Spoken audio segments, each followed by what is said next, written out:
Anak mo pagyukbo sa nagpagtahod sa atong bisita, ato Regional Election Director, taga Cebu, pero ini sa Caraga nagserbisyo, Attorney Edwin Kadungog, sir. And of course, kamingawan sa mga election officers sa Surigao del Norte, your past for a long time. Now our Assistant Regional Director, Attorney Geraldine C. Samson, ma'am. And ato Regional Election Attorney, Attorney Angeli Mi Tan, estudyante ni Sir Vice Mayor sa Baste, sir. And of course, ang atong City Election Officer, kagingon pa ni Bingoy, siguro pa mo sukmat or mo dili mo agri, guwapa, batanon sa nan, importante dayaga. Atong palakpakan ng atong City Election Officer.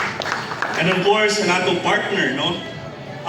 From City Mall, the supervisor, Ma'am Sunshine Imswazo. Ma'am, good afternoon. And of course, ang atong mga leaders din sa City Government of Surigao na kanunay partner sa Commission on Elections para mapatuman ang mga proyekto na mabulukon as far as Pamalik is concerned. Atong palakpakan sa way pabor-pabor ang amahan ng tanan, Honorable Vice Mayor Alfonso Iscasura, sir. And of course, ako magdahom ng akong amigo kaniadto sa Cebu sa nag-private practice pa ko. Akong bangid-bangid og siko sa korte sa una, niya mabasa si Surigao City. No, ang atong City Legal Officer, si Attorney Ronel Ubon. Idol. O kini, di po na ako kalimtan, akong kumpare, silingan, buutan, ampungan, dili lamang mulitaw. Ang ato in charge for Barangay Affairs of the City Government, Attorney Mark Victor F. Bernal. And of course, ang atong mga city election officers, atong palakpakan, atong tagsa-tagsa kaugalingon, our friends from the media, and everyone around, again, manadyaw na hapon sa ato orot.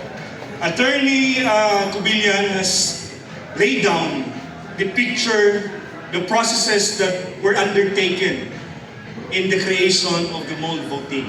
So nako focus, nakita naman nato ang kalisod na tagagihan ng city government para matao ini ng programa.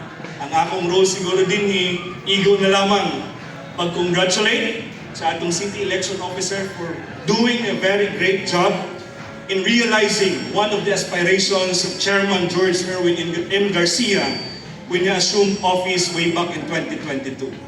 I can vividly recall that one of the many conferences that we had in Manila together with the chairman, he said that he wanted to utilize malls as voting centers for the convenience of the voting public. When that was opened up for discussion, a lot of skeptics, critics, tingon na dili pwede ang mall. Number one, ang secrecy sa balota mo kompromiso. Kay abli. Ikaduha, basin ang vote buying mo dagan nila sa mall. Murag sugalan ang mahitabo sa mall. But according to the chairman, we will plan it out. Unahon nato pagtao ang mall voting as to security measures na mag-prevent nato ang illegalities within the mall.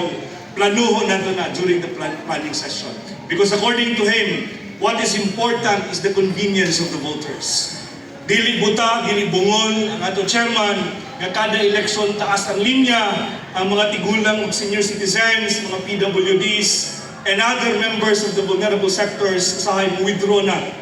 Di na mabutar kitaas ang linya. So as much as possible, according to the chairman, we have to, should I say, utilize malls para ma-decongest ang atong mga voting centers. And I can also recall that when a regional election director came into office in Caraga region, he said to me, Nyor, mas maayo nga i-decongest nato ang atong mga voting centers. Mas maradyaw nga mga butante sa bukid nga munaog pa dito sa lungsod para mobotar, mas kilisod maghimo kita ng voting centers right at the doorstep of the voters. And I would like to mention ang nahitabo sa Alegria.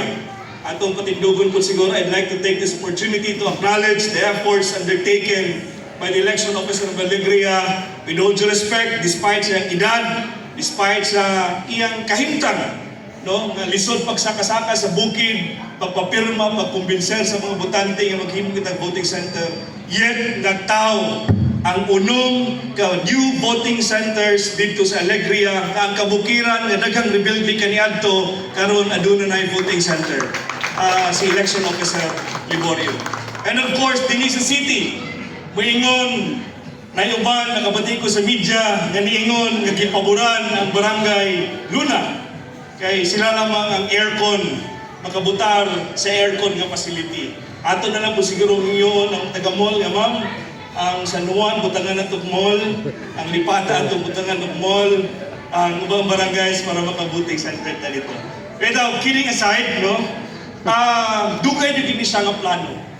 Pero lisod pag materialize, kay pagpapirma pa lang sa mga butante, daghan ang mga questions silang una-una.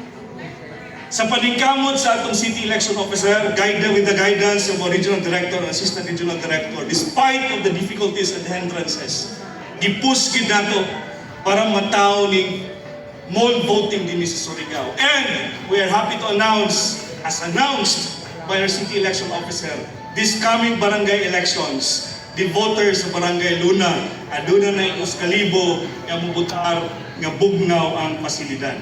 O kana tanan, dili na mataw tungod lamang sa paningkamot sa Comelec. I would like to give credit, of course. The credit must be given where it is due.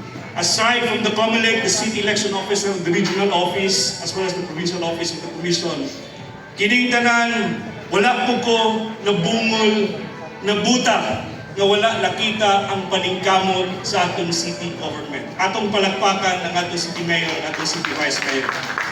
That is why, when the signing of the memorandum of agreement between the political parties was materialized, I was not able to attend because I had also to attend an urgent matter with the regional office.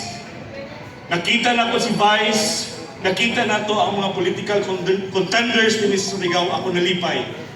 Na nagkaiusa in reaching a common goal. And that is to materialize, realize the voting center for the first time in Surigao City.